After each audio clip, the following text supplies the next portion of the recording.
Ya, silakan kelompok 5, monggo. Kalau sudah siap.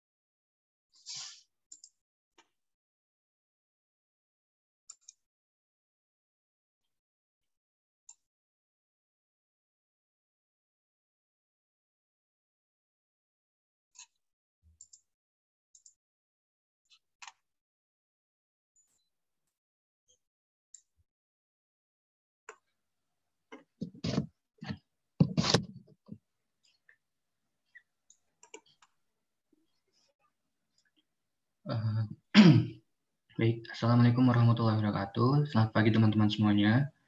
Kami dari kelompok 5 ingin mempresentasikan hasil diskusi kami mengenai Undang-Undang Nomor 7 Tahun 2006 yang membahas mengenai pengesahan United Nations Convention Against Corruption pada tahun 2003 di Meksiko. Nah, langsung saja untuk yang pertama, dari anggota kelompok kami terdiri Auriska Windia, absen 4, Azizah Nurul Zainah, absen 5, Farid Iqbal Darmawan, absen 12, Muhammad Faizal Setiawan, absen 21, dan yang terakhir Vera Azana, absen 29. Nah, materi pertama ini akan disampaikan oleh Faizal. Baik, bagian pertama adalah sekilas mengenai UNCSC. Jadi United Nations Convention Against Corruption atau UNCSC adalah satu-satunya perjanjian multilateral anti korupsi internasional yang mengikat secara hukum.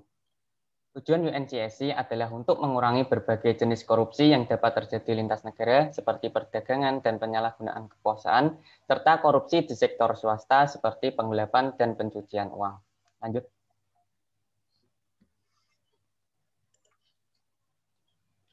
Yang selanjutnya adalah mengenai timeline UNCSC. Pada tanggal 31 Oktober 2003, perjanjian ini dibuat draftnya di markas besar PBB. Kemudian pada tanggal 9 Desember 2003, perjanjian ini ditandatangani oleh 181 negara PBB dan hanya 12 negara PBB yang tidak menandatangani perjanjian ini. Kemudian pada tanggal 14 Desember 2005, perjanjian ini mulai efektif berlaku. Pembuatan draft dan penandatanganan perjanjian ini dilakukan di markas besar PBB di New York City. Dan terhitung pada tanggal 6 Februari 2020, 187 negara telah menjadi negara pihak pada UNCSC. Lanjut.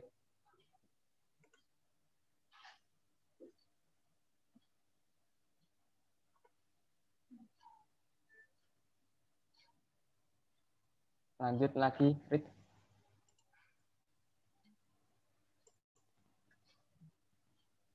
Ini.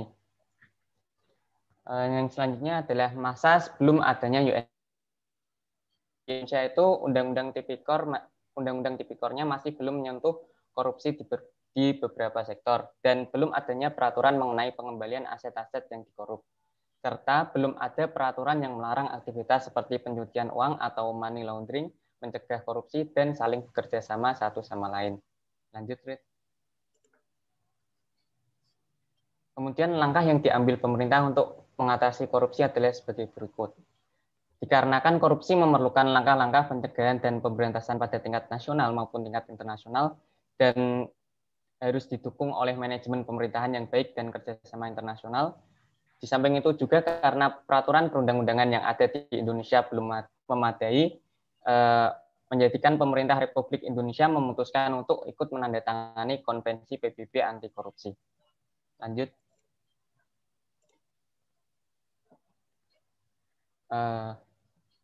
Yang pertama ini adalah mengenai bagian umum dari Undang-Undang Nomor 7 Tahun 2006. Lanjut.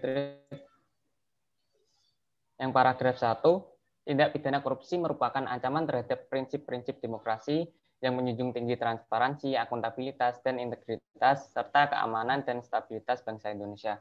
Oleh karena korupsi merupakan tindak pidana yang bersifat sistematik dan merugikan pembangunan berkelanjutan, sehingga memerlukan langkah-langkah pencegahan dan pemberantasan yang bersifat menyeluruh, sistematis, dan berkesinambungan, baik pada tingkat nasional maupun tingkat internasional. Dalam melaksanakan pencegahan dan pemberantasan tindak pidana korupsi yang efisien dan efektif, diperlukan dukungan manajemen tata pemerintahan yang baik dan kerjasama internasional, termasuk pengembalian aset-aset yang berasal dari tindak pidana korupsi. Lanjut.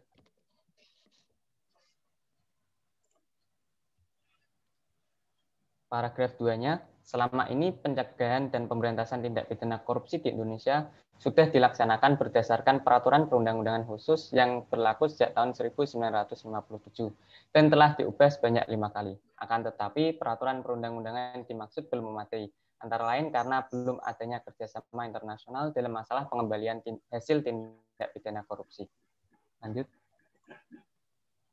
Yang paragraf 3 atau paragraf terakhirnya, Pemerintah Republik Indonesia pada tanggal 18 Desember 2003 di Markas Besar PBB telah ikut menandatangani Konvensi PBB tentang anti korupsi yang diadopsi oleh Sidang ke-58 Majelis Umum melalui resolusi nomor 58/4 pada tanggal 31 Oktober 2003. Jadi bagian pertama dari undang-undang ini menjelaskan mengenai langkah-langkah pemerintah dalam rangka untuk memberantas korupsi yang ada di Indonesia dengan melakukan penandatanganan perjanjian UNCSC ini. Lanjut. Bagian selanjutnya akan disampaikan oleh teman saya. Ya, baik. Terima kasih, Faisal. Di sini saya akan menjelaskan tentang pokok-pokok pikiran yang mendorong lahirnya konvensi atau UNCSC ini. Lanjut. Nah, jadi setelah kita mengetahui apa itu UNCSC yang telah disampaikan oleh Faisal, jadi kita akan membahas kenapa sih PBB itu memunculkan UNCSC. Nah, jadi yang pertama itu pada sidang ke-55 PBB melalui resolusi nomor 55/61 tanggal 6 Desember 2000, Majelis Umum PBB itu memandang perlu dirumuskannya instrumen hukum internasional anti korupsi secara global. Nah, tujuannya itu untuk menjembatani sistem hukum yang berbeda dan memajukan upaya pemberantasan tindak pidana korupsi secara efektif. Seperti yang kita ketahui, tiap negara itu kan memiliki hukumnya masing-masing. Nah, jadi UNCSC ini itu diperlukan supaya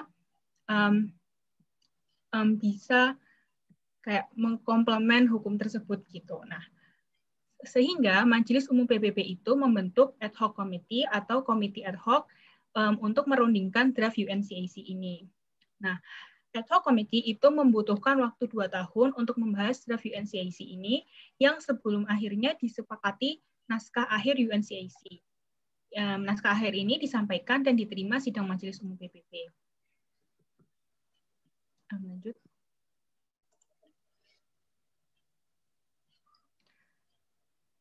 Nah, setelah UNCSC itu ditandatangani oleh berbagai macam negara PBB,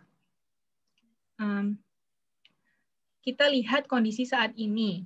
Nah, jadi kondisi tindak pidana korupsi saat ini itu yang pertama, itu masih bersifat kompleks. Jadi, sekarang itu korupsi itu semakin canggih dan variatif. Jadi, akal-akalannya koruptor itu makin banyak gitu. Nah, sedangkan perkembangan hukum itu relatif tertinggal dari perkembangan masyarakat dan teknologi informasi. Karena kan untuk memunculkan UUD itu kan perlu banyak pertimbangan kan. Nah, artinya kejahatan korupsi ini itu berbeda dengan kejahatan konvensional lainnya. Korupsi ini merupakan kejahatan yang berkembang secara dinamis dari waktu ke waktu.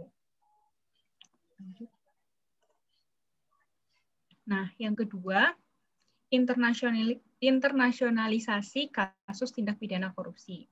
Secara garis besar, itu ada 2 kejahatan internasional. Yang pertama, perjanjian yang secara tegas menyatakan perbuatan yang dilarang dan dinyatakan sebagai kejahatan nasional. Nah, yang kedua, itu perjanjian yang tidak menyatakan perbuatan yang dilarang dan dinyatakan sebagai kejahatan internasional, tetapi mewajibkan negara pesertanya untuk menuntut dan mengekstradisi para pelaku perbuatan berdasarkan hukum nasional. Nah, ini yang saya maksud tadi, negara itu berbeda-beda ya. Jadi ada yang pakai cara satu untuk menghukum orang-orang atau koruptor, ada yang pakai cara dua. Gitu. Lanjut. Nah, hubungan hukum internasional dan hukum nasional. Hubungan antara hukum pidana internasional dan hukum pidana nasional itu saling melengkapi dan mempunyai arti penting dalam rangka penegakan hukum pidana itu sendiri. Nah, sehingga hukum internasional diperlakukan sebagai pelengkap hukum nasional. Jadi, yang kita pakai itu masih tetap UU Tipikor atau undang-undang yang berlaku di Indonesia, tetapi UNCAC ini digunakan sebagai pelengkap hukum nasional.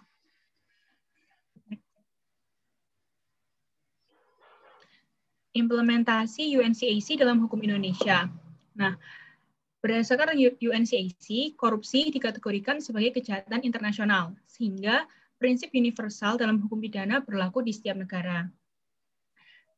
Jadi setiap negara itu wajib mengadili dan menghukum pelaku kejahatan internasional.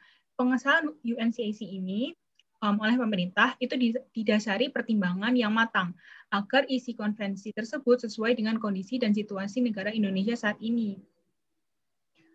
Ratifikasi UNCAC berlaku sebagai self-executing treaty atau dapat diterapkan sebagai hukum positif, yaitu hukum yang berlaku saat ini di Indonesia.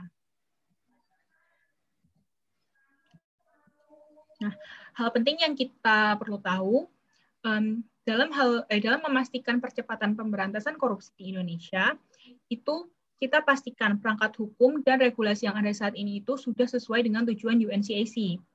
Nah, oleh karena itu, KPK yang dibantu oleh donatur bersedia melakukan gap analysis pasal-pasal UNC dengan aturan dan ketentuan yang berlaku di Indonesia.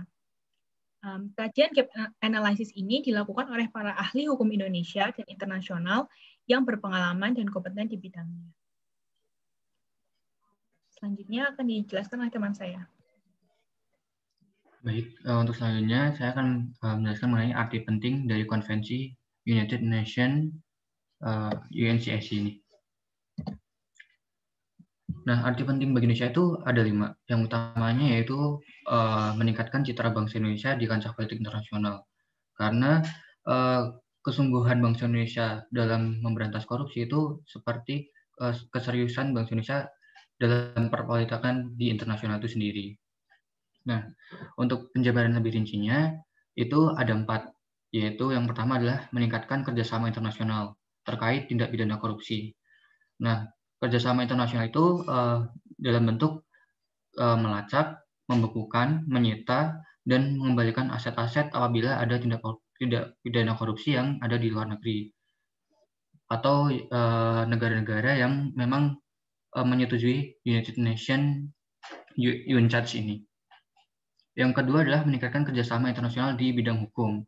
Di bidang hukum ini berkaitan dengan ekstradisi, bantuan hukum, terus adanya timbal balik, penyerahan narapidana apabila narapidana korupsi itu di luar negeri itu kerjasama dalam bentuk ini.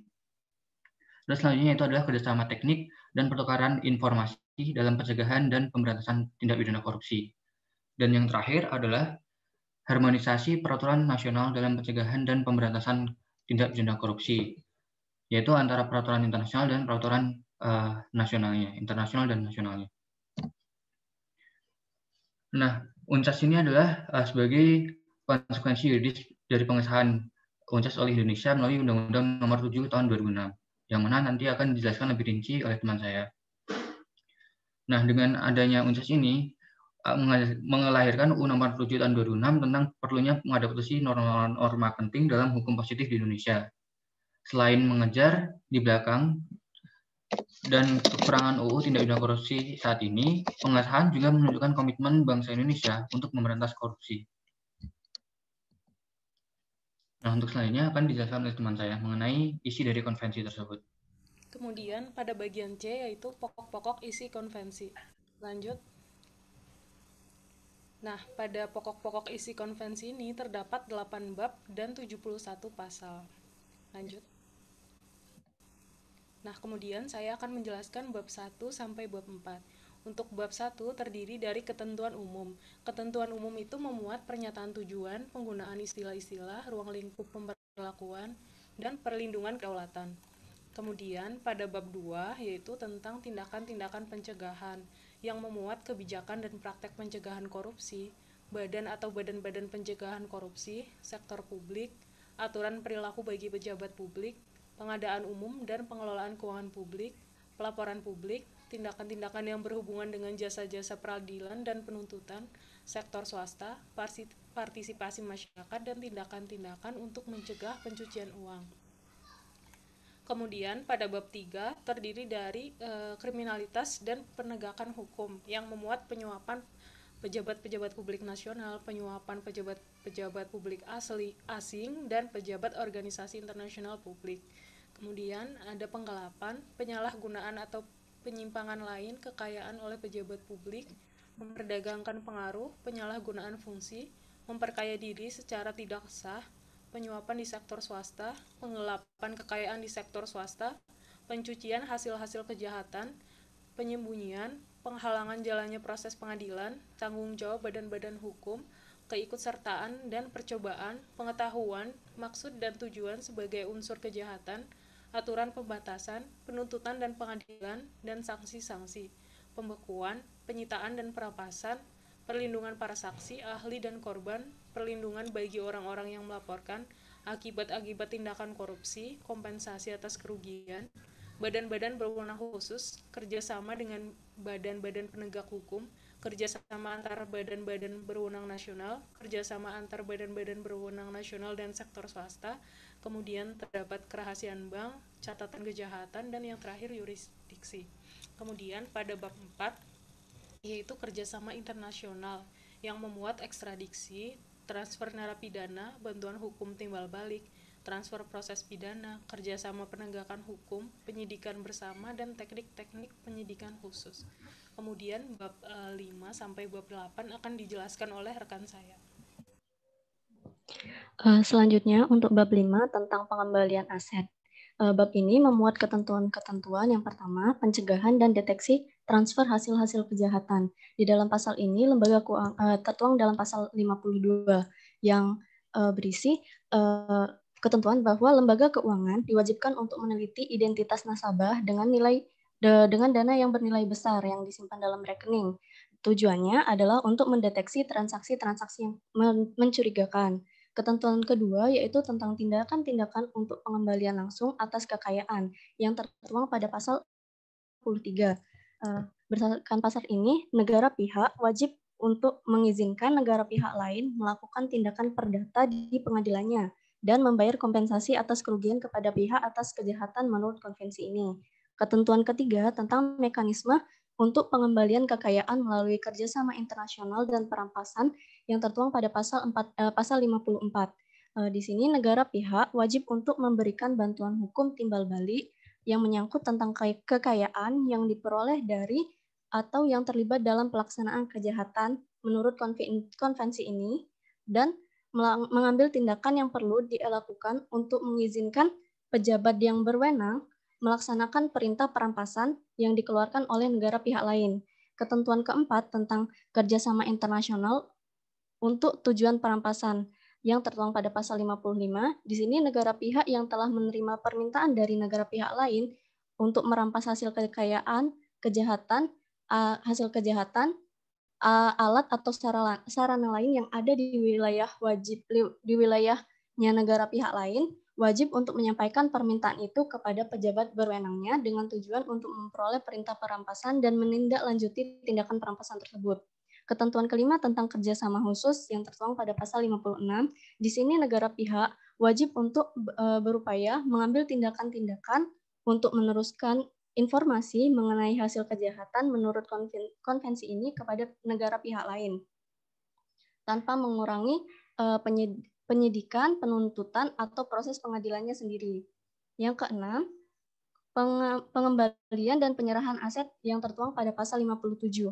Di sini, kejahatan yang telah dirampas wajib untuk diserahkan kepada pemilik sah sebelumnya, yaitu negara pihak wajib untuk mengambil tindakan-tindakan legislatif dan lainnya yang perlu untuk memungkinkan pejabat berwenangnya mengembalikan kekayaan yang telah dirampas. Kemudian yang ketujuh, ketentuan tentang unit intelijen keuangan yang tertuang pada pasal 58. Di sini negara-negara pihak wajib saling bekerja sama untuk mencegah dan memberantas transfer hasil dari kejahatan dengan membentuk unit intelijen keuangan yang bertanggung jawab atas penerimaan, analisis, dan penyebarluasan laporan mengenai transaksi keuangan yang mencurigakan kepada pejabat-pejabat yang berwenang. Yang kedelapan, ketentuan tentang perjanjian-perjanjian dan pengaturan-pengaturan bilateral dan multilateral yang tertuang pada pasal 56. Di sini negara pihak wajib untuk mempertimbangkan dan mengadakan perjanjian atau pengaturan bilateral atau multilateral untuk meningkatkan keefektifan kerjasama internasional. Selanjutnya bab 6 tentang bantuan teknis dan pertukaran informasi yang memuat ketentuan-ketentuan. Yang pertama, pelatihan dan bantuan teknis yang tertuang pada pasal 60. Di sini negara pihak wajib mengembangkan atau menyempurnakan program-program pelatihan khusus bagi personilnya yang bertanggung jawab untuk mencegah dan memberantas korupsi, serta antar negara pihak itu wajib untuk saling memberikan bantuan berupa keuangan, fasilitas, dan bantuan-bantuan lainnya. Ketentuan kedua tentang pengumpulan, pertukaran, dan analisis informasi tentang korupsi yang tertuang pada pasal 61. Berdasarkan pasal ini, negara pihak wajib untuk mempertimbangkan, untuk menganalisis kecenderungan korupsi di dalam wilayahnya, juga keadaan-keadaan apa yang menyebabkan kejahatan korupsi itu dilakukan. Nah, negara pihak juga wajib untuk saling berbagi standar, metodologi bersama, serta informasi tentang praktek-praktek terbaik untuk mencegah dan memberantas korupsi yang efektif dan efisien. Yang ketiga, ketentuan tentang tindakan-tindakan lain pelaksanaan konvensi melalui pembangunan ekonomi dan bantuan teknis yang tertuang pada pasal 62. Berdasarkan pasal ini, negara pihak wajib untuk melakukan upaya-upaya untuk memperkuat kedudukan negara-negara itu dalam mencegah dan memberantas korupsi, serta memberikan bantuan-bantuan seperti bantuan keuangan, bantuan teknis, dan bantuan program-program pelatihan. Selanjutnya bab 7 tentang mekanisme pelaksanaan. Di dalam bab ini memuat ketentuan-ketentuan. Yang pertama, konferensi negara-negara pihak pada konvensi yang tertuang pada pasal 63. Berdasarkan pasal ini, untuk meningkatkan kemampuan dan kerjasama antar negara-negara pihak, Sekretaris Jenderal PBB wajib untuk menyelenggarakan konferensi negara pihak selambatnya 1 tahun setelah konvensi ini mulai berlaku. Setelah itu, pertemuan reguler konferensi negara pihak harus dilaksanakan sesuai dengan aturan tata tertib yang telah diputuskan oleh konferensi tersebut. Yang kedua, ketentuan tentang sekretariat yang tertuang pada pasal 64. Sekjen PBB di sini wajib menyediakan layanan kesekretariatan yang diperlukan untuk konferensi negara pihak. Juga wajib untuk memberikan informasi kepada konferensi negara pihak dan mengadakan koordinasi yang diperlukan dengan sekretariat organisasi internasional dan regional terkait. Selanjutnya bab 8 tentang ketentuan akhir. Di dalam bab ini memuat 7 ketentuan. Yang pertama, pelaksanaan konvensi yang tertuang pada pasal 65. Di dalam pasal ini, negara pihak wajib mengambil tindakan-tindakan yang perlu, termasuk tindakan-tindakan legislatif dan administratif sesuai dengan prinsip-prinsip dasar dari hukum nasionalnya untuk menjamin pelaksanaan kewajiban-kewajiban berdasarkan konvensi ini. Yang kedua, penyelesaian sengketa yang tertuang pada pasal 66. Berdasarkan pasal ini, negara pihak wajib berupaya untuk menyelesaikan sengketa mengenai penafsiran atau penerapan konvensi untuk penerapan konvensi yang tidak dapat diselesaikan melalui perundingan dalam waktu yang wajar, maka negara pihak wajib untuk mengajukan arbitrase, kemudian juga dapat mengajukan sengketa ke Mahkamah Internasional melalui perundingan. Yang ketiga, penandatanganan, pengesahan, penerimaan, persetujuan, dan aksesi yang tertuang pada pasal 67. Konvensi ini dapat ditandatangani dari tanggal 9 sampai 11 Desember 2003 di Merida, Meksiko. Dan setelah itu di markas PBB di New York sampai tanggal 9 Desember 2005. Yang keempat, untuk pemberlakuan dari konvensi ini akan berlaku pada hari ke-90 sejak tanggal penyimpanan ke-30 instrumen pengesahan, penerimaan, persetujuan, atau aksesi. Yang kelima, tentang amandemen. Amandemen konvensi ini dapat dilakukan 5 tahun sejak konvensi berlaku.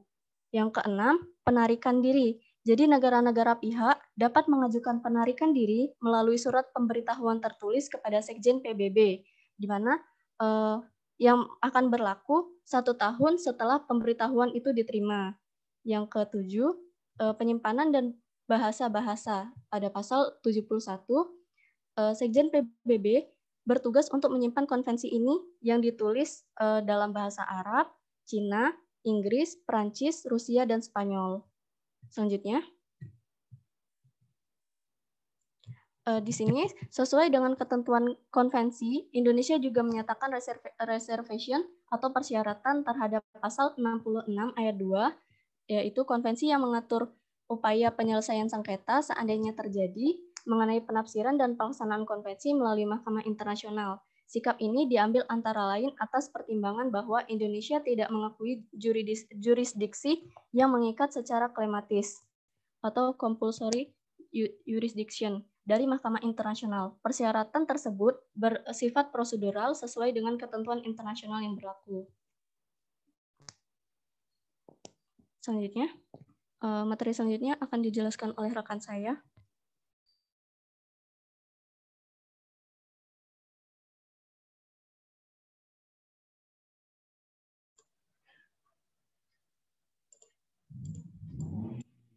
Untuk materi selanjutnya itu mengenai pasal demi pasalnya. Nah, untuk pasal 1 tadi kan udah dijelaskan lebih rincinya. Nah, apabila dalam pasal 1 tersebut undang ini terkait UNCAS, itu bila terdapat perbedaan pengertian antara yang diterjemahkan ke bahasa Indonesia dengan yang di salinan aslinya itu dalam bahasa Inggris, nanti akan disesuaikan dalam bahasa Inggrisnya tersebut. Jadi, tetap yang menjadi referensi utama adalah dalam bahasa Inggrisnya, karena terkadang kan dalam penerjemahan ada perbedaan arti.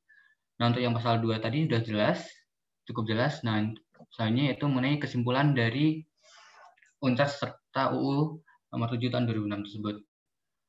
Dengan adanya UU tersebut, Indonesia mempunyai kesiapan dan kesungguhan dalam pemberantasan korupsi dan implementasi dari UNCAS.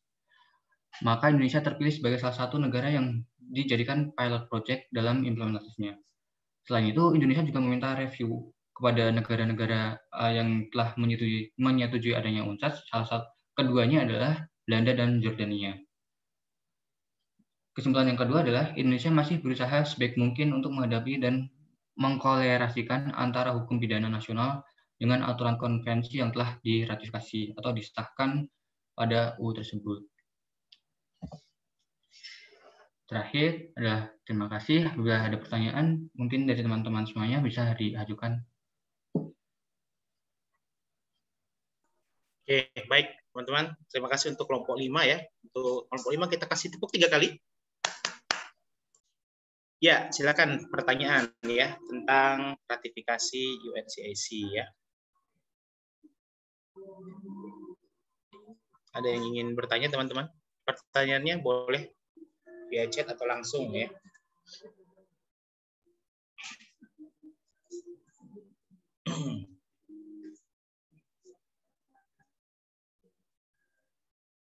Monggo silakan.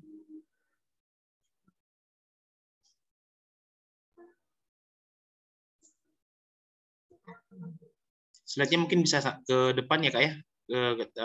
Ke halaman definisi UNCAC.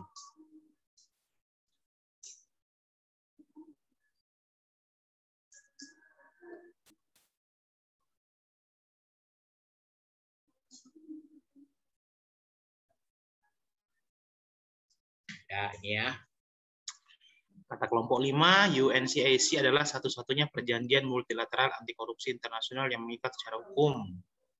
Tujuan UNCAC adalah mengurangi berbagai jenis korupsi yang dapat terjadi di lintas negara, seperti perdagangan dan penyalahgunaan kekuasaan, serta korupsi di sektor swasta seperti penggelapan dan pencucian uang. Ada pertanyaan teman-teman? Jadi ini kesepakatan bersama antar berapa negara? Berapa negara tadi ya? 180 negaraan ya, 180-an ya. Untuk bersama-sama membuat sebuah sepahaman ya untuk melawan korupsi ya. Ini salah satu kolaborasi internasional kalau teman-teman perhatikan ya. Jadi hasil kesepakatan ini diminta untuk negara-negara yang terhubung yang sudah menyepakati konvensi kalau bisa membuat ya meratifikasi seperti itu, meratifikasi kesepakatan yang sudah dihasilkan dari UNCAC. Nah, tadi teman-teman juga sudah menjelaskan tentang apa aja sih isinya ya, tentang pencucian uang, kemudian penyalahgunaan kekuasaan yang sifatnya lintas negara ya teman-teman ya.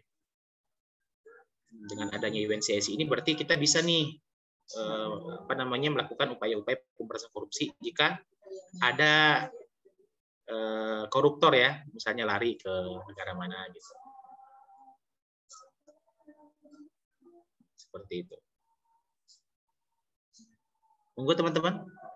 Apa sudah paham semua?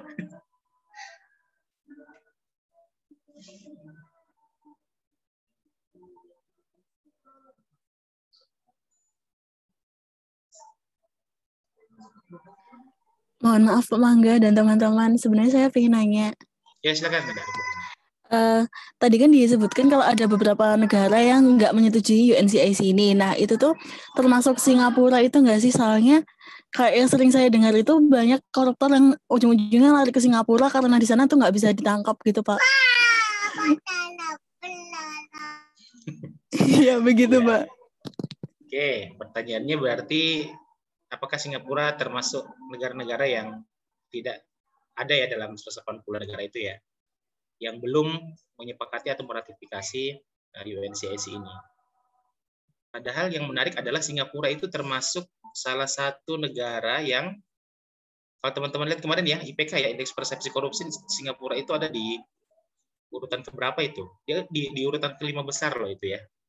Kalau teman-teman buka lagi, ya Singapura di tahun 2020 dia di peringkat berapa ya? 3 atau 4 itu ya? Atau 5 ya? Kalian tahu?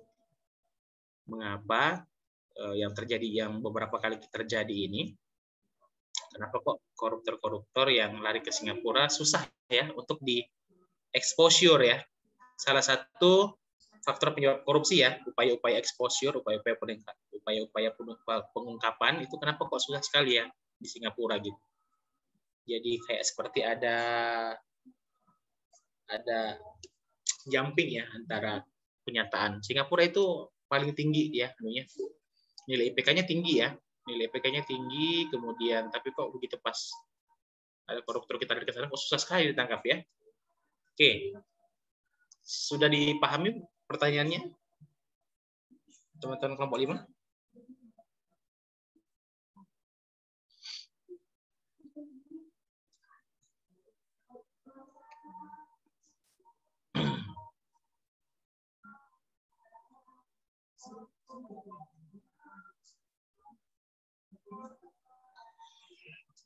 Nunggu yang lain, pertanyaan lain mungkin ditampung dulu.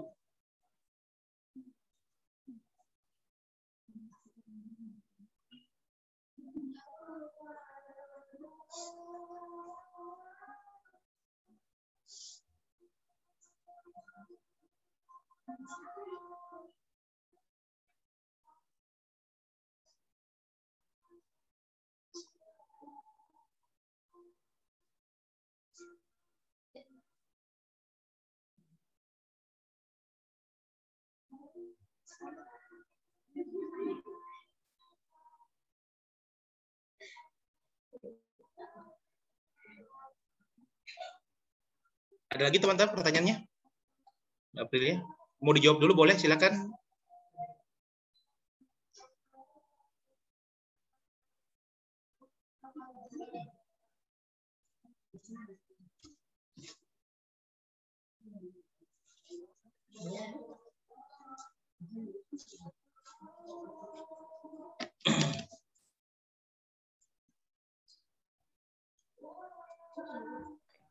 Izin untuk diskusi dulu Pak untuk Baik, pertanyaan Mbak Bapak Azia, ini. silakan.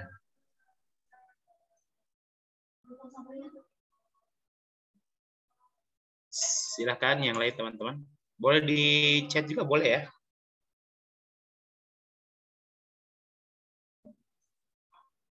Teman-teman kelompok 5 bisa nggak ya bisa menampilkan negara-negara mana aja yang menyetujui? Belum ya, belum ada kayaknya tadi ya.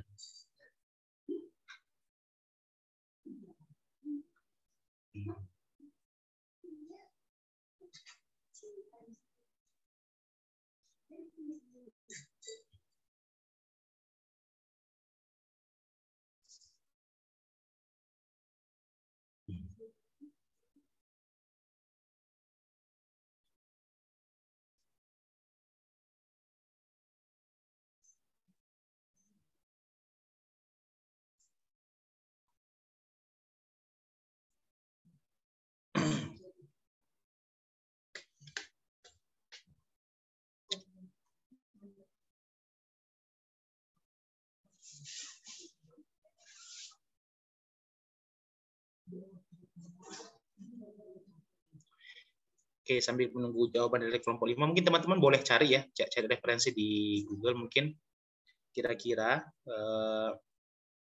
dengan dirubahnya undang-undang KPK yang kemarin itu yang sedikit berpolemik itu, apakah tidak mengindahkan konvensi UNCAC atau tidak?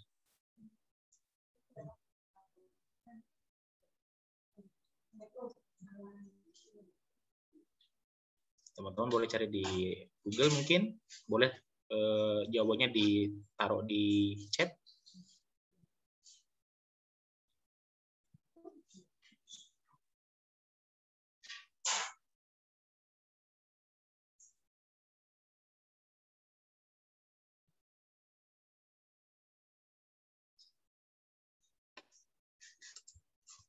Sambil nunggu ya teman-teman ya. Teman-teman juga boleh cari-cari referensi.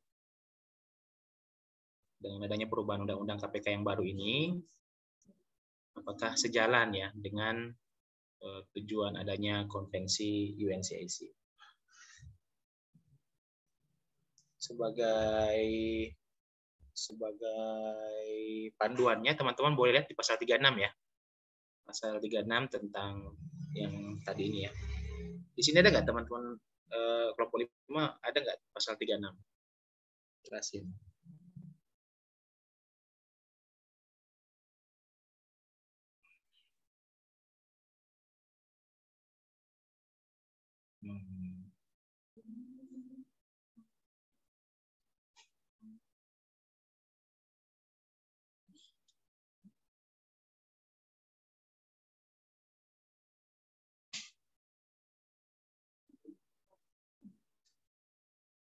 Ada 187 negara ya di sini ya teman-teman.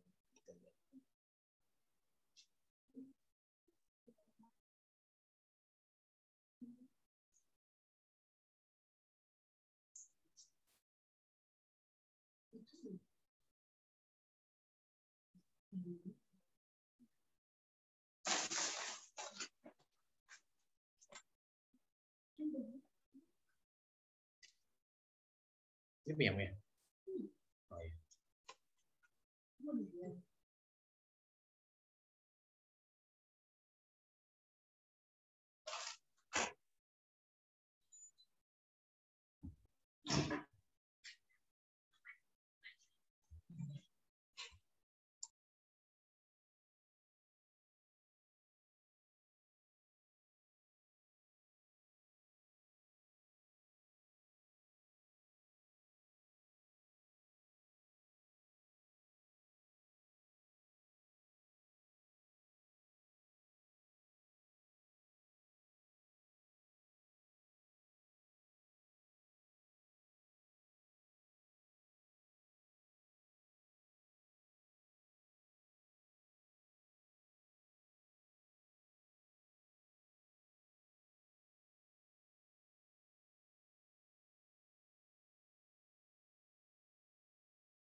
baik.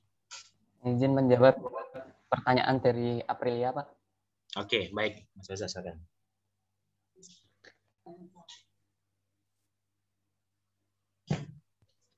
Sebentar. Tadi kan pertanyaannya kenapa Singapura tidak apakah Singapura ikut TTD tanda tangan di perjanjian ini atau tidak, dan mengapa para koruptor sulit ditangkap jika pergi ke Singapura.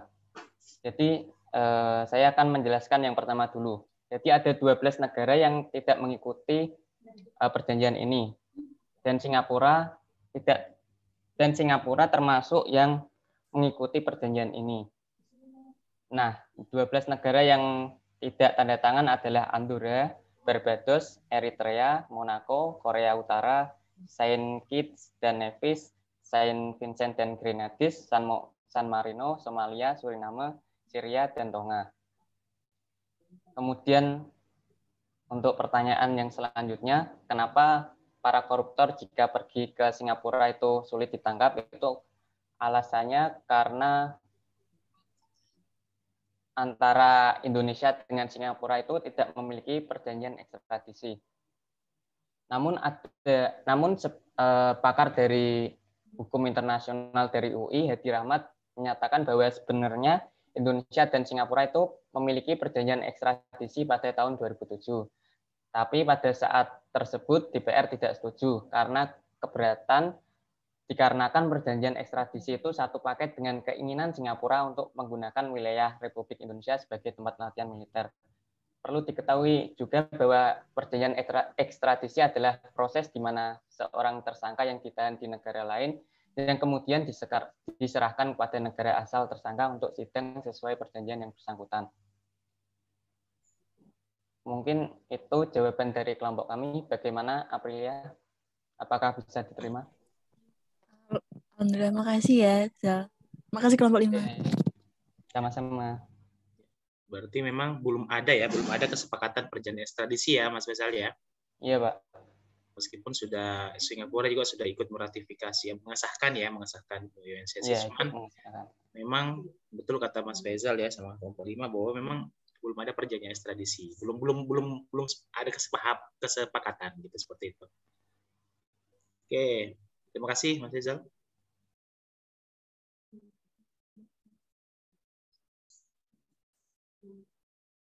Oke, baik. Ada lagi teman-teman?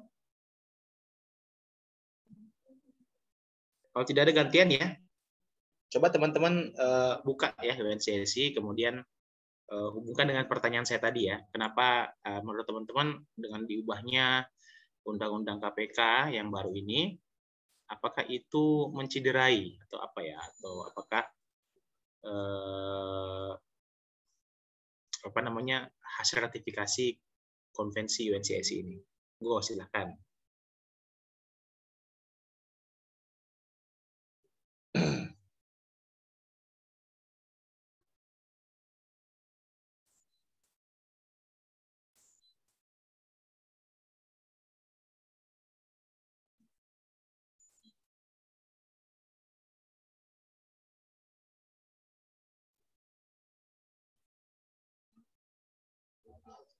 Silakan cari referensinya, kemudian dituliskan di kolom chat ya teman-teman ya. Kalau memang menciderai, kenapa ya? Apa adanya? Teman-teman boleh sambil intip pasal 36 tuh ya. Kayaknya itu jawabannya di situ.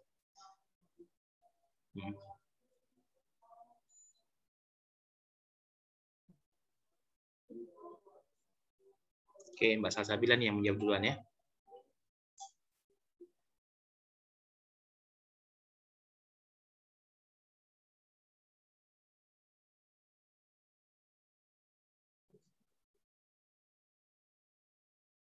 Betul, Mbak ya. Dengan menjadikan pegawai KPK sebagai ASN pun sebenarnya itu sudah indikasi ya. Ada indikasi pegawai KPK sudah tidak independen gitu ya, seperti itu.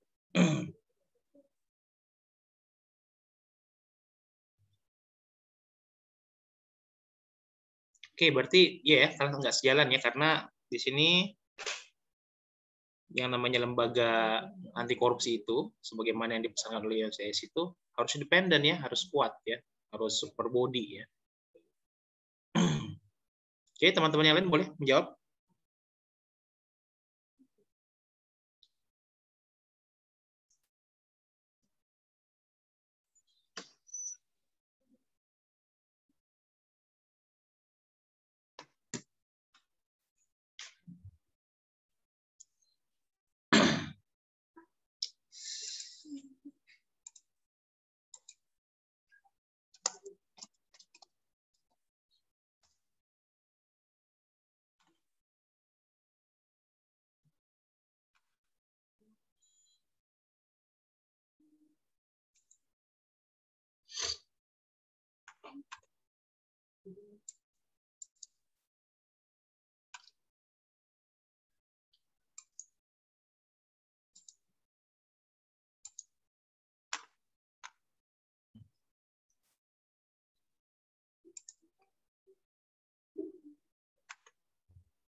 Iya, Mas Reza ya.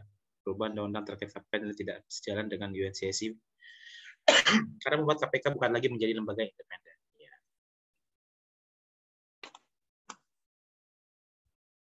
Mungkin ada jawaban lain teman-teman, silakan. Masih saya tunggu ya.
Oke, kalau nggak ada, ya sudahlah kita lanjut aja.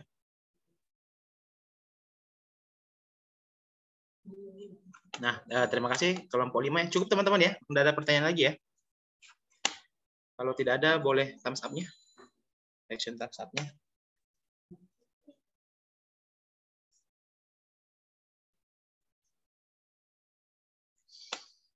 Oke, baik. Kita balas. Oke, terima kasih.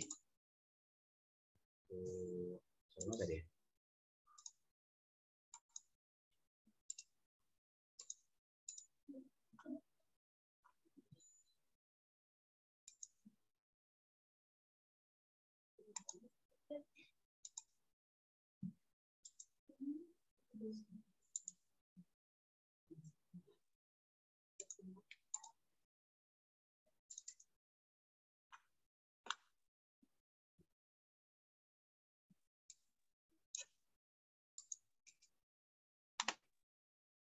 Nah ya, jadi pengantarnya itu keinginan masyarakat internasional dan masyarakat Indonesia sendiri untuk memberantas korupsi dalam rangka mewujudkan pemerintah yang lebih baik, lebih bersih dan lebih bertanggung jawab sangat besar ya. Jadi memang kolaborasi itu ya yang penting ya. Keinginan ini hendak diwujudkan tidak hanya di sektor publik, namun juga di sektor swasta. Gerakan ini dilakukan oleh berbagai pihak, baik pemerintah, organisasi internasional, organisasi nasional, lembaga swadaya masyarakat, dan juga lembaga swadaya lokal dan lokal ya.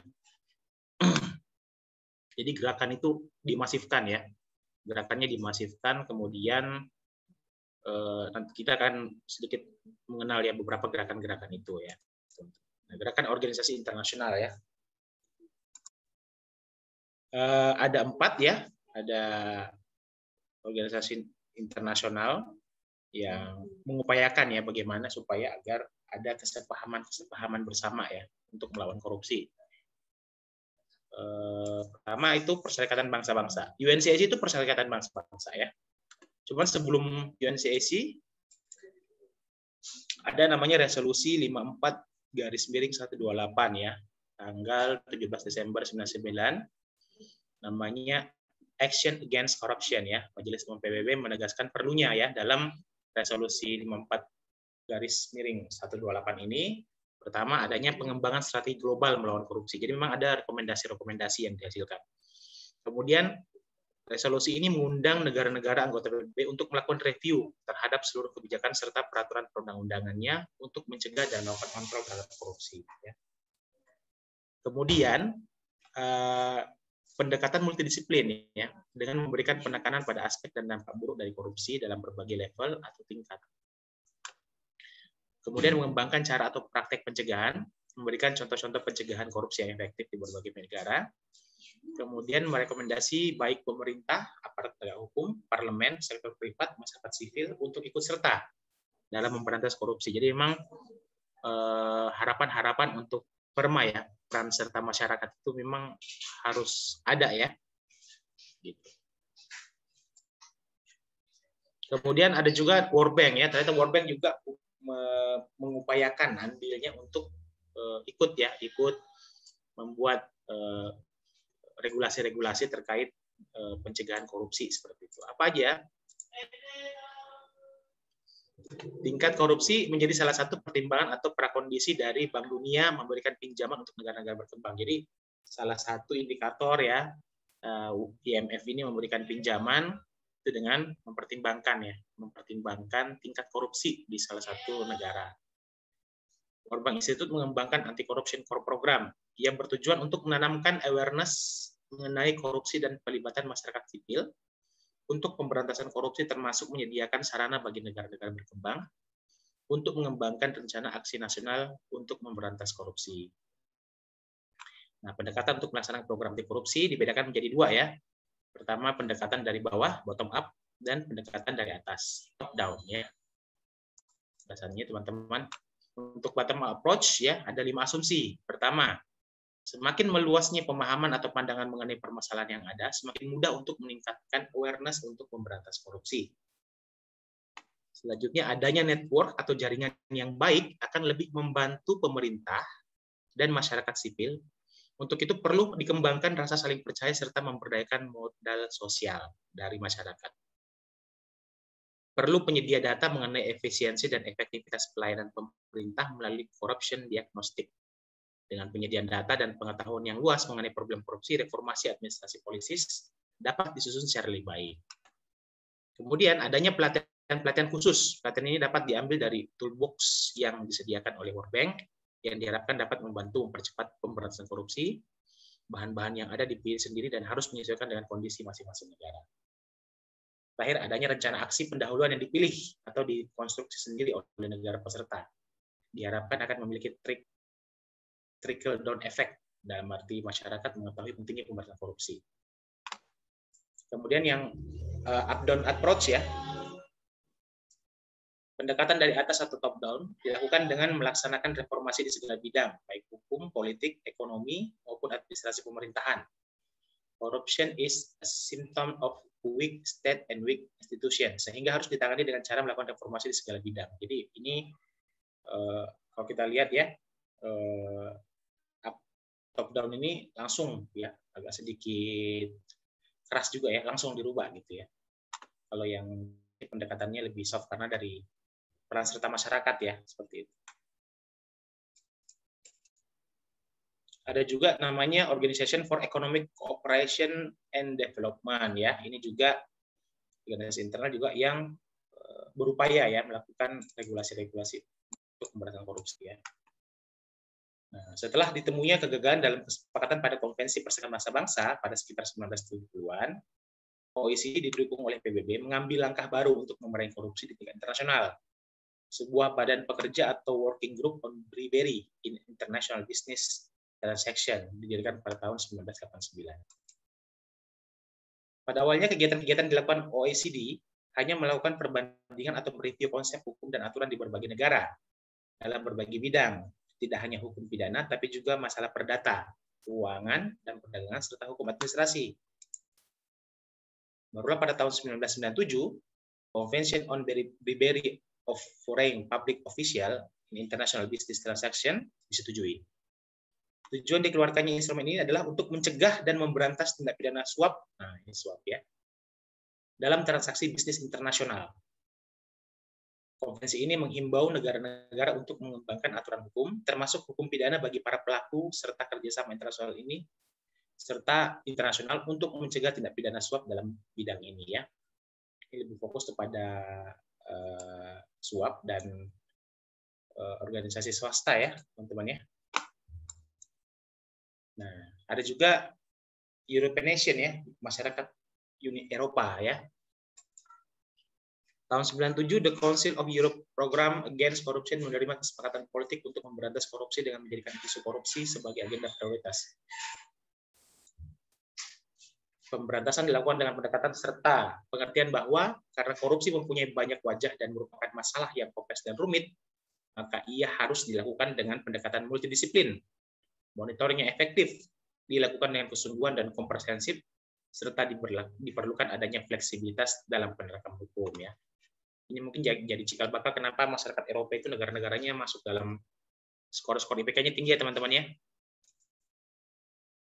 Nah, tadi itu organisasi internasional, sedangkan ada juga namanya gerakan lembaga swadaya internasional ya. Apa aja gerakannya? Nah, ada dua ya, yang ada dua. Pertama Transparansi Internasional sama TIRI, Making Integrity Work ya.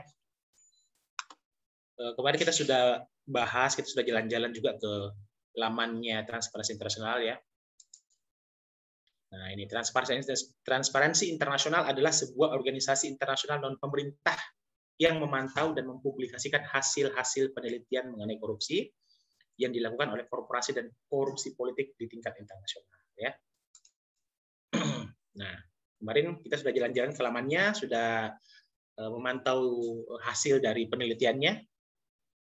Corruption Perception Index ya teman-teman ya, IPK ya, Indonesia Perception IPK, Indeks Persepsi Korupsi ya. Setiap tahunnya Transparansi Internasional menerbitkan Indeks Persepsi Korupsi serta daftar perbandingan korupsi di negara-negara di seluruh dunia ya. TI berkantor pusat di Berlin, Jerman, didirikan pada sekitar bulan Mei 1993 melalui inisiatif Peter Egan, seorang mantan direktur regional Bank Dunia. Pada tahun 1995 TI mengembangkan Indeks Persepsi Korupsi. Nah, ini ya. Akhirnya ada IPK ya, membandingkan dari sekarang 180 negara ya. Indonesia kemarin masuk di negara keberapa itu ya? 102 ya teman-temannya, masih jauh sekali tertinggal. Sementara tadi ya Singapura itu di nomor 1 ya, kalau kita bandingkan negara-negara Asia itu Singapura malah nomor 1 loh teman-teman. Ya. Nomor 3 di internasional, sedangkan di Asia dia nomor 1 ya. Jadi sebenarnya sudah baik ya, sudah ada upaya-upaya kerjasama. Cuma memang tadi kata Mas Faisal ya, belum adanya kesepakatan dua belah pihak ya. Karena namanya perjanjian itu harus ada kesepakatan dua belah pihak. Ya. Kiri, ini kemarin saya coba cari-cari, ternyata memang sudah tidak ada referensinya ya. Teman-teman kalau cari di internet ini saya agak sulit menemukan ini gerakannya ya.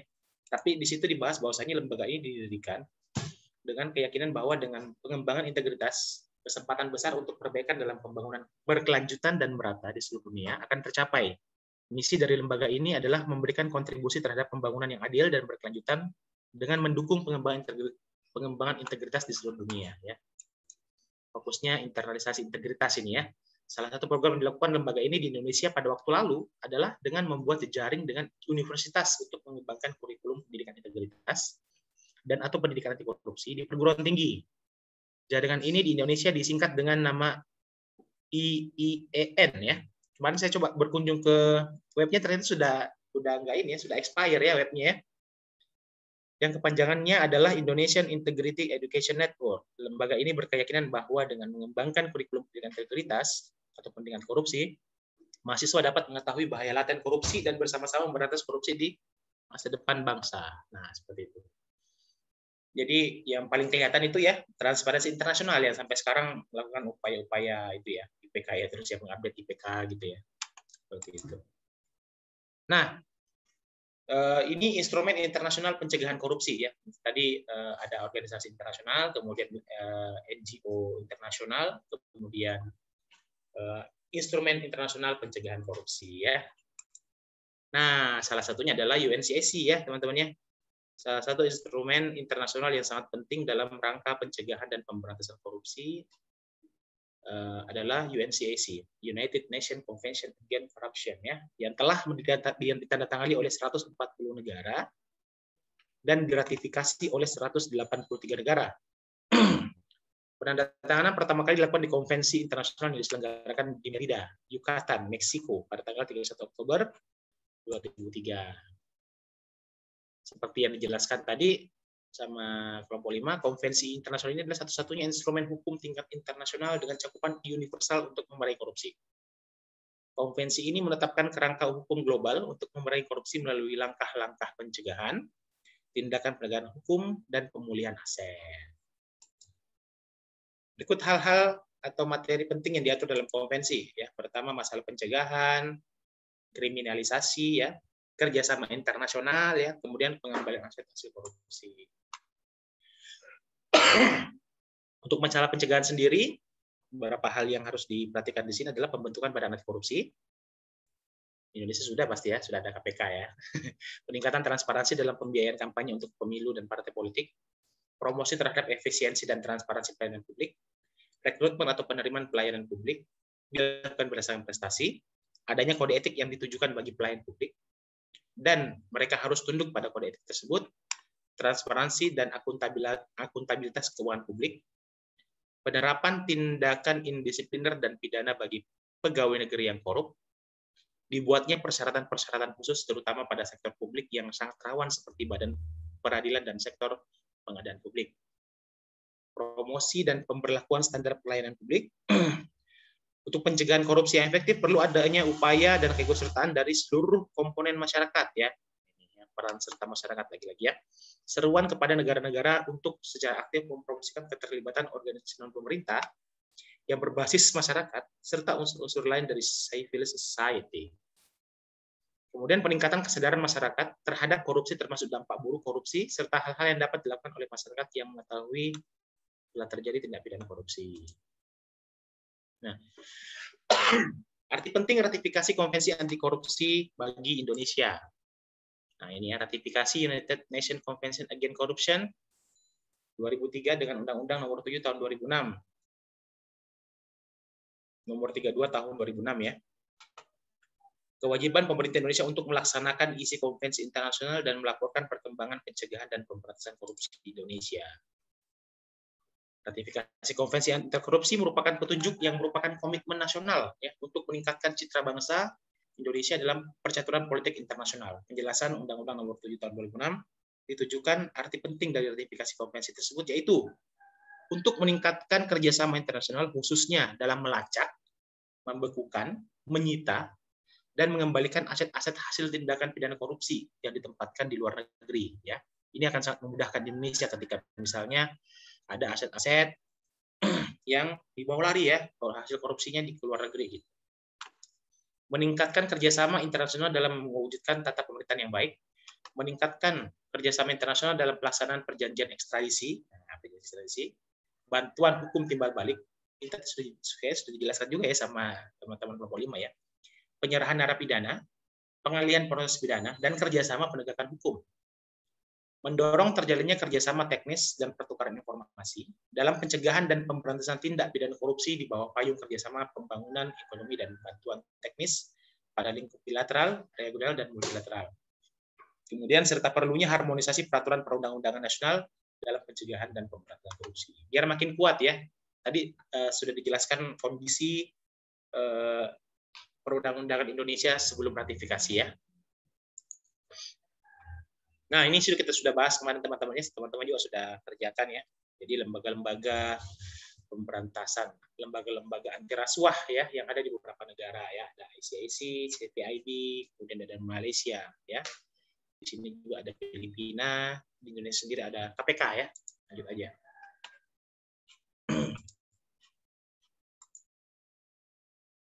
Oke, kita masuk ke gerakan kerjasama dan instrumen nasional pencegahan korupsi ya, internasional ya. Sekarang kita masuk di gerakan kerjasama dan instrumen nasional ya pencegahan korupsi. Jadi di Indonesia nih ya,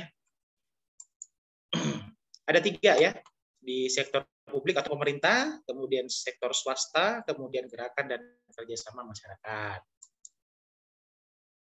Gerakan dan kerjasama nasional pencegahan korupsi ya. Sektor publik pemerintah ya, salah satu pencanangan gerakan anti korupsi yaitu Gerakan Nasional Revolusi Mental ya. Ini Pak Presiden Jokowi nih ya, Pak Presiden kita ya. Dalam instruksi Presiden nomor 12 tahun 2016 tentang Gerakan Nasional Revolusi Mental ya. Teman-teman pasti sudah tidak asing lagi nih ya. Dikeluarkan dalam rangka memperbaiki dan membangun karakter bangsa Indonesia dengan mengacu pada nilai-nilai integritas, etos kerja, dan gotong royong untuk membangun budaya bangsa yang bermartabat, modern, maju, makmur, dan sejahtera berdasarkan Pancasila. Ya. Jadi salah satu yang diupayakan itu ada yang di pemerintah itu GNRM ya, Gerakan Nasional Revolusi Mental. Teman-teman boleh baca tuh instruksi Presiden nomor 12 tahun 2016 ya. Yang jelas itu memuat tentang bagaimana si teman-temannya membangun karakter bangsa Indonesia dengan mengacu pada nilai integritas, etos kerja dan gotong royong ya. Ketiga itu ya. Nah, kemudian untuk di swasta ya, ini sektor swasta ya, firm ya. Salah satu aksi kolaboratif diinisiasi oleh KPK sejak tahun 2016 yaitu gerakan pembangunan integritas bisnis ya. Jadi kalau teman-teman melihat memang bukan cuma ASN ya yang melakukan kejahatan korupsi ya. Realitas swasta juga banyak ya. Jadi perlu itu ya. Gerakan ini merupakan kolaborasi multisektoral untuk melibatkan Ditjen Bea Cukai, Ombudsman Republik Indonesia, Kementerian Kesehatan, Kementerian Kehutanan dan Lingkungan Hidup, SKT Migas, Kementerian Pertanian, Kementerian ESDM, Kementerian BUMN, Transparansi Internasional Indonesia, Indonesian Corruption Watch, serta Asosiasi Pengusaha. Ya.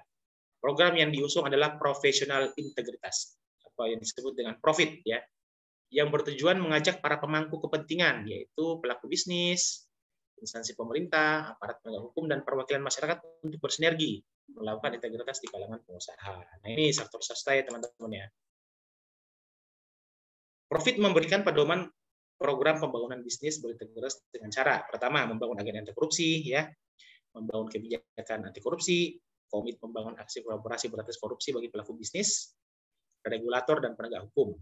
Dan itu PROFIT mendorong 9 inisiatif anti korupsi yang identifikasi resiko terjadinya korupsi, kode etik, internalisasi nilai anti korupsi, kepemimpinan, pelaporan yang akuntabel, sistem kepatuhan, corporate social responsibility, mekanisme whistleblowing, serta kebijakan konflik kepentingan. Tuh, ya. Nah, kemudian untuk gerakan dan kerjasama masyarakat, wah ini lebih banyak lagi ya teman-teman ya.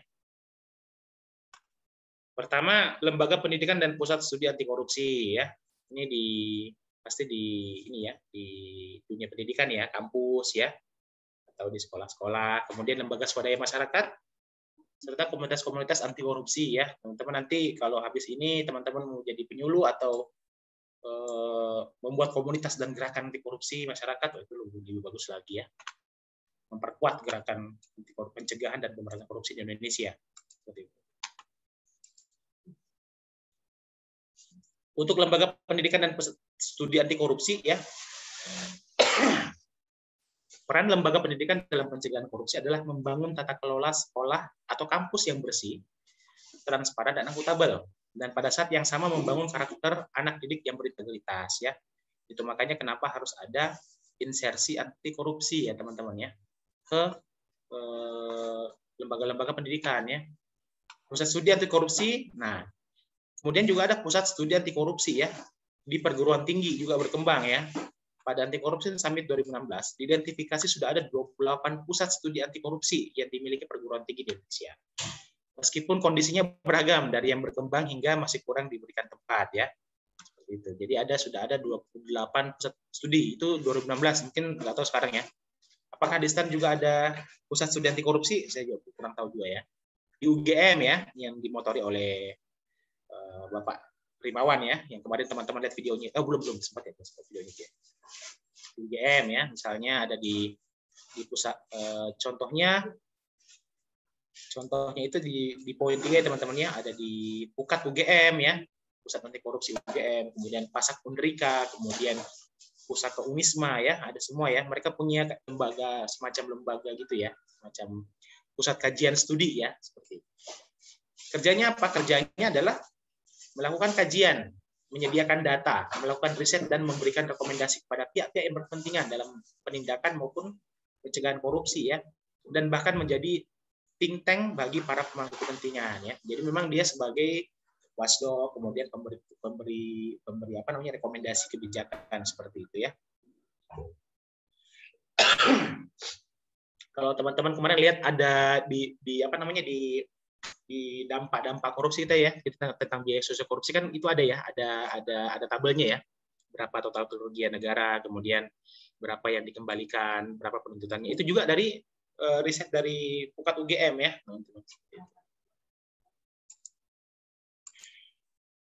Kemudian lembaga swadaya masyarakat anti korupsi ya, LSM ya. LSM pada umumnya lahir sebagai respon terhadap kurang baiknya kinerja pemerintah.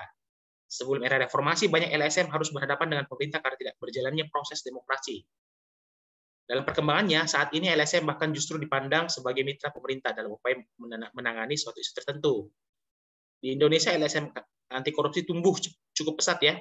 Beberapa di antaranya memiliki reputasi nasional seperti Indonesian Corruption Watch ya, teman-teman, ICW ya.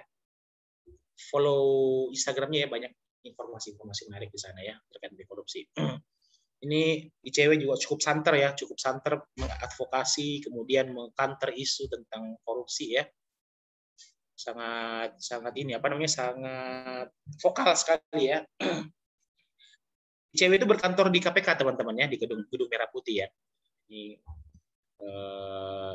menarik ini ya, menarik. Kemudian Transparansi Internasional. Nah, di Indonesia juga ada kantor cabangnya ya. Transparansi Internasional itu di Indonesia ada kantor cabangnya di Jakarta ya. Nah, masuk ini ya, LSM juga ya teman-teman ya. Cabang dari Transparansi Internasional pusat ya. Keduanya telah menjadi pembentuk opini publik dan mitra pemerintahan dalam upaya pencegahan korupsi. Sejumlah LSM anti korupsi lahir di daerah namun berperan dalam mendukung pencegahan korupsi di daerahnya masing-masing ya. Kemudian misal LSM Penggiat Anti Korupsi Manado misalnya, merupakan mitra KPK dalam 2 tahun terakhir. Penggiat Anti Korupsi Manado bergerak melalui bidang pendidikan untuk menanamkan nilai-nilai anti korupsi sejak dini kepada anak-anak ya. Jadi memang sasarannya langsung ke masyarakat seperti itu. Meskipun tidak berskala besar, PAK didukung oleh SK Gubernur Sulawesi Utara dan terus berlanjut aktivitasnya. Berarti ini adalah vendor ya, atau pihak ketiga atau pihak eksternal untuk penguatan SK Gubernurnya ya, seperti itu. Di Makassar juga sebenarnya di sini kami juga berharap ya ada SK Gubernur yang bisa kita jadikan modal ya untuk memperkuat gerakan anti korupsi di Makassar seperti itu. Pengen sekali ya, pengen sekali. Sama seperti di Semarang ya, Pak siapa itu namanya wali kota gubernurnya? Ganjar ya, Pak Ganjar, betul. Pak Ganjar itu mengeluarkan SK Gubernur juga ya. Jadi betul-betul mendukung ya gerakan anti korupsi. Salah satunya menginsersi pendidikan anti korupsi. Jadi pendidikan di semua lini pendidikan itu ada gitu seperti itu. Enak kalau misalnya ada SK Gubernur. Kemudian ada juga beberapa stakeholder ya, kayak di Manado ya ada PAK Manado ya seperti itu. Nah, komunitas anti korupsi. Teman-teman juga bisa nih buat nih setelah ini ya, komunitas anti korupsi. Ada Sagupekta, Satuan Guru Penggerak Integritas ya, yang dibuat dulu ada nih, tapi sekarang saya kok sepertinya kurang ini lagi ya, kurang. Ada Pusat Pelajaran Anti Korupsi ya. Ini punya Dompet Duafa ya. Ini punya Dompet Duafa, PBAK ya, PBAK. Mereka juga selalu ya melakukan kegiatan-kegiatan untuk penyadaran ya seperti itu. Ada juga FLAC ya, FLAC FLAC ya, FLAC. Ini juga anak-anak muda juga isinya nih ya. Teman-teman kalau cari dan mau gabung boleh ya, di Jakarta pusatnya ya. Di beberapa daerah juga ada gitu ya, Future Leader for Anti Corruption ya. Kemudian GAK ya, ini gerakan anti korupsi alumni perguruan tinggi ya. Kemudian tali integritas. Nah, dulu KPK di bidang pencegahan, bidang ACLC, Anti Corruption Learning Center itu membuat tali integritas ya, panglima integritas nama orang-orangnya ya. Jadi dibuatkan pelatihan, kemudian mereka pulang, kemudian membuat taman baca di tempatnya masing-masing, dibekali dengan apa namanya buku-buku dongeng ya, kemudian pokoknya yang menunjang taman-taman bacanya gitu. Kemudian saya perempuan anti korupsi. Wah, ini saya perempuan anti korupsi ini yang paling sampai sekarang masih vokal terus ya. Di Makassar sendiri saya perempuan anti korupsi juga cukup getol ya. Cukup getol. Isinya banyak ya, ibu-ibu ya, perempuan-perempuan ya. Ya memang yang memang interest ya dan menyuarakan kampanye anti korupsi, karena ini kan masyarakat ya, jadi memang kampanye anti korupsi. SPAK juga punya board game sendiri ya, jadi kalau misalnya turun ke jalan atau ke kelompok sasaran itu pesertanya diajak main board game buatannya SPAK sendiri ya, seperti itu. Nah, yang paling yang mengagetkan saya adalah di edisi revisi Kemen apa namanya ini ya teman-teman, sebentar saya bacakan dulu. Di edisi revisi buku PAK Kemenristek Dikti edisi revisi 2018 ternyata obat manjur juga masuk teman-temannya. Saya juga kaget kemarin dan cukup senang gitu ya. Ini obat manjur ini gerakan saya sama teman-teman di Makassar ya. Masuk di dalam kurikulum, jadi makanya wah saya senang nih, kenapa obat manjur. Perasaan dulu sebelum edisi revisi kayaknya belum ada ya. Begitu kemarin pas saya baca-baca lagi ternyata obat manjur sudah ada. Ini bukan penjual obat ya teman-teman ya, tapi ini gerakan yang kita buat di Makassar untuk sama-sama menguatkan gerakan anti korupsi. Teman-teman juga bisa buat ya, komunitas yang serupa seperti itu. Obat manjur itu macam-macam orangnya ya, ada anak muda, ada guru, ada profesinya juga macam-macam. Nah, ini saya mau perlihatkan video ya teman-teman ya, karena saya agen obat manjur, saya perlihatkan videonya.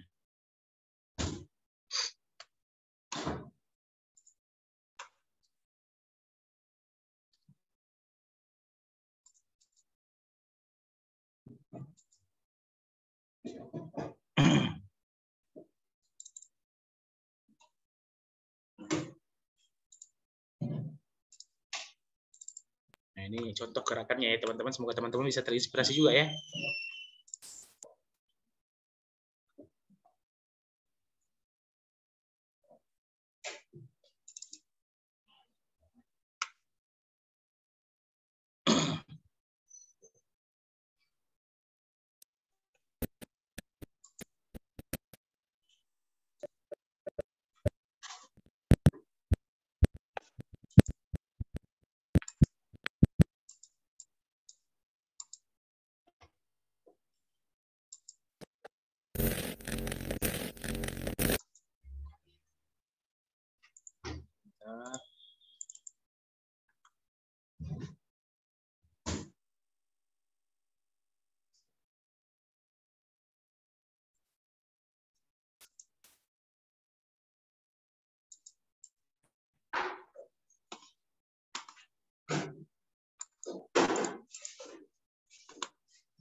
itu salah satu contoh ya teman-teman ya. Jadi banget kita buat gerakan anti korupsi, komunitas anti korupsi pun gampang gitu seperti itu ya.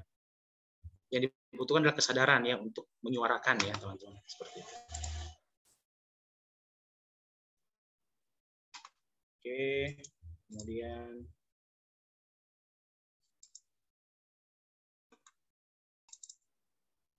itu teman-teman ya. Jadi itu salah satu contoh komunitas dan masih banyak komunitas anti korupsi ya. Seperti ini pusat belajar anti korupsi ini sepertinya sudah tidak ada lagi tapi berganti dengan Pilantigrity. Apa? Jadi dari pergabungan antara filantropi dan integritas, jadi Pilantigrity kalau nggak salah itu. Jadi sudah tidak di dompet duafa lagi, kemudian orang-orangnya membentuk sebuah gerakan ya yang lebih swadaya lagi, namanya Pilantigrity ya, lumayan bagus tuh gerakannya ya. Oke, selanjutnya Lembaga Pencegahan Korupsi Nasional ya, KPK dong ya pasti ya tentunya ya. Kemudian ada Komisi Yudisial ya. Kemudian ada Ombudsman Republik Indonesia di pencegahan korupsi semuanya ya. PPATK, Pusat Pelaporan Analisis Transaksi Keuangan ya. Kemudian ada OJK ya, OJK, Lembaga Pengawas Perbankan ya. Kemudian ada KPI termasuk ternyata ya lembaga pencegahan. Jadi memang kita bisa melaporkan ya upaya-upaya. Tapi memang lebih fokus kepada penyiaran ya, penyiaran. Kemudian Komisi Pemilihan Umum dan Badan Pengawas Pemilihan Umum ya, salah satu juga bentuk lembaga-lembaga pencegahan korupsi ya. Kemudian oke, sudah selesai. Terima kasih. Esainya seperti ini teman-teman. Jadi kita flashback ketika terpidana Joko Chandra masih melarikan diri ya, belum ditangkap ya. Saat itu terpidana Joko S. Chandra bisa keluar masuk leluasa ke Indonesia padahal statusnya sebagai buronan ya, dan bahkan bisa membuat iktp. Sebelumnya sempat tinggal di Papua Nugini, waktu itu disinyalir berada di Singapura. Sementara itu terpidana Maria Pauline Lumowa berhasil diekstradisi dari Serbia meskipun statusnya sudah menjadi warga negara Belanda. Tidak ada perjanjian ekstradisi antara Serbia dan Indonesia. Pertanyaan pertama, mengapa ketika di Papua Nugini kita tidak bisa mengekstradisi terpidana Joko pulang ke Indonesia? Kedua, ketika saat ini diketahui berada di Singapura, apakah terpidana Joko bisa kita jemput paksa kembali ke Indonesia? Yang ketiga, apa yang kalian ketahui terkait Interpol dan Red Notice? Ya. Kemudian terakhir, faktor yang membuat kita sukses mengekstradisi terpidana Maria itu apa? Ya, sama teman-teman, itu dikerjakan, dijapri aja jawabannya lewat WA. Ya. Wah, belum saya rubah ini ya. Paling lambat hari ini tanggal 10 Juli pukul 18.00. Ada pertanyaan soal ini? Atau ada pertanyaan terkait materi? Silakan.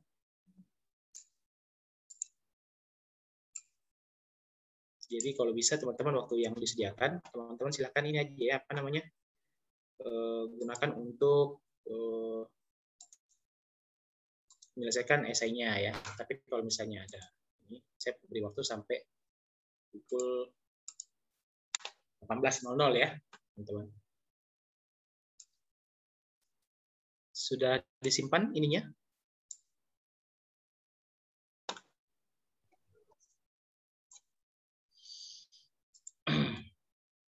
Ada pertanyaan teman-teman terkait esainya? Oke, seperti biasa tidak ada kesalahan definisi ya, tidak ada kesalahan konsep. Jawaban merupakan hasil pemahaman teman-teman ya.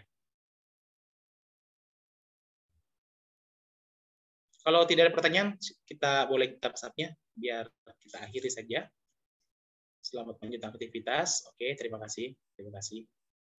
Baik, kalau begitu selamat melanjutkan aktivitas teman-teman. Tapi sebelumnya seperti biasa kita next ya teman-teman, paparan kelompok. Oh belum saya ini ya. Paparan kelompok 6 ya teman-teman ya, tentang belum saya ganti ini. Paparan kelompok 6 tentang apa itu ya? Apa? Sepertinya saya salah.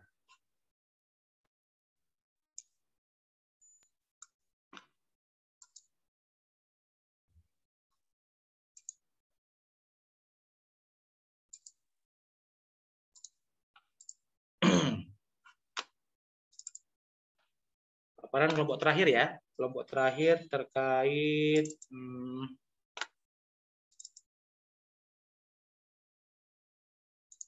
tentang tipikor, Pak. Oh iya, tentang tipikor ya, tentang undang-undang tipikor ya. Nah, kemarin kita sudah bahas tentang undang-undang KPK-nya. Nah, ini tentang tipikornya. Jadi berfokus pada penindakan. Kita sekarang bicara soal penindakan ya. Jadi lebih mengenal tentang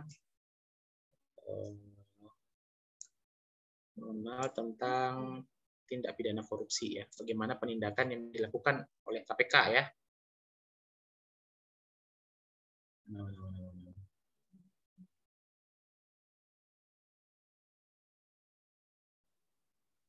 Tugas kelompok. Ya betul ya, Undang-Undang Nomor 31 Tahun 99, Jontro 30 Tahun 2021 tentang tipikor ya teman-teman, tindak pidana korupsi. Beberapa teman-teman sudah ngasih clue ya di tugas yang di sosmed ya tentang macam-macam atau tindak pidana atau delik pidana korupsi ya. Ada. Oke, kemudian untuk tugasnya teman-teman silahkan tugas #tugas63308 ya. Nah, pasal gratifikasi ya, konten berupa info, jangan memberi tips kepada PNS. Nah, seperti itu ya. Dikumpulkan paling lambat tanggal 17 sebelum perkuliahan kita dimulai, seperti itu. Ada yang belum menyelesaikan tugas yang lalu? Saya cek dulu ya. Terakhir saya sudah lihat ada 28 orang ya.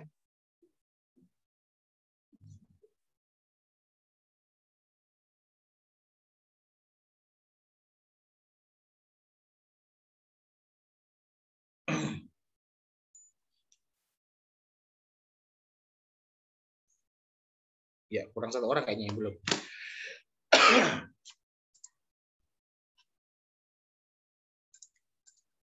Oke, jelas teman-teman? Ada pertanyaan?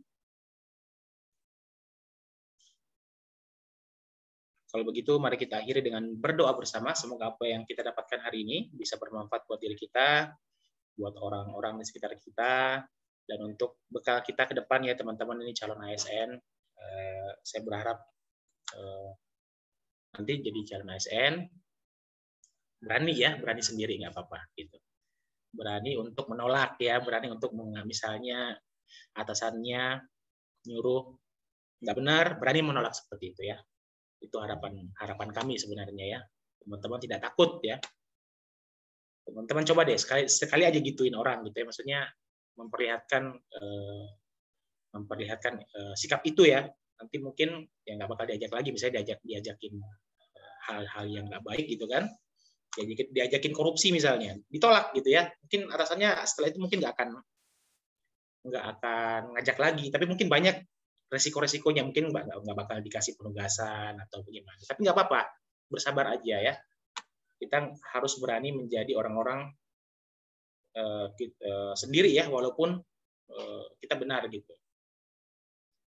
Membiasakan yang benar, bukan membenarkan yang biasa.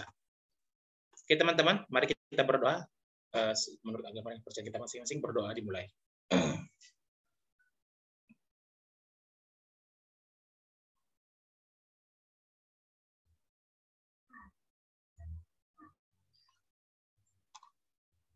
Berdoa selesai, terima kasih. Assalamualaikum warahmatullahi wabarakatuh dan semangat pagi. Pagi. Selamat melanjutkan aktivitas. Terima kasih. Boleh meninggalkan Zoom. Terima kasih, Pak. Terima kasih, Pak. Ya, berakhir pekan.